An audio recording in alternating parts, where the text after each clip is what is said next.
So today we're going to take a look at what does it take to run your Revolution machine on 110 or 120 volt.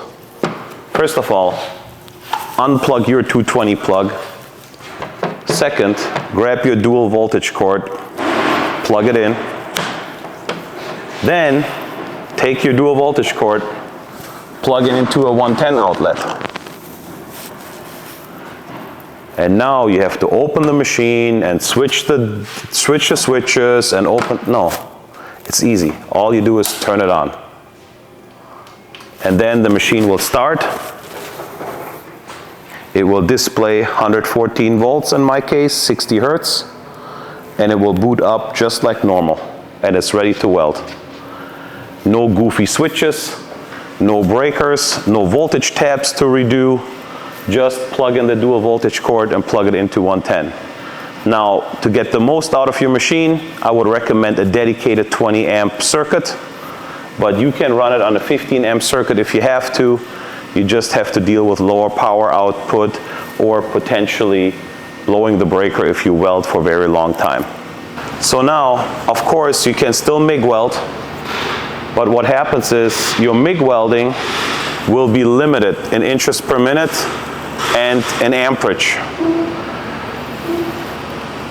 This is so you're not overstressing your 110 volt circuit. You can also stick weld. Your stick welding is limited to 110 amps rather than 200 amps. And you can TIG weld.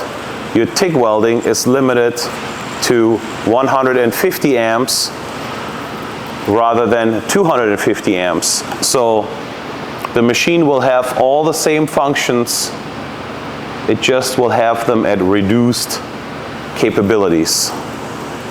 Now in the manual mode, of course, you can still dial it wherever you want to dial it, but you will just draw too much power and eventually blow the breaker. But all Synergic programs are designed and optimized for operation on 110 volt. All three of those coupons, short circuit MIG, spray, pulse, were all previously welded in a different video on 220 volt input. Now we're going to weld the same material, 1/8 inch, cold rolled, shear cut, and we're going to do the same settings like we did on the pulse here with 110 volt now to see if we can tell any difference in operation or in looks or how the machine performs.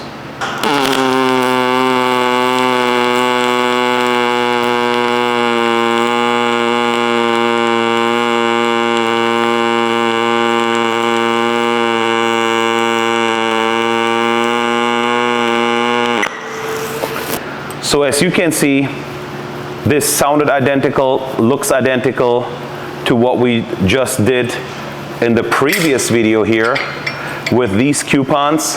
This was short circuit MIG on 220, same gas, same wire, just spray arc, no pulse, same gas, same wire, same machine on 220. And this was pulse MIG, same gas, same wire, same machine on 220. And if you compare the 220 to the 110 volt weld, you see that the weld bead, the profile is nearly identical. Whatever discrepancies there are, I'm going to blame this on the operator. And then if you look at the bluing area, it's about the same heat input. When you look at the back, virtually identical. So to me, with the limitation of the output running on 110 and having only so much power available up to about 1/8 inch, I don't really see any difference, feel any difference in the results or in how it's welding. I would say the machine performs identical on 110 or 220 up to about a material thickness of 1/8 inch.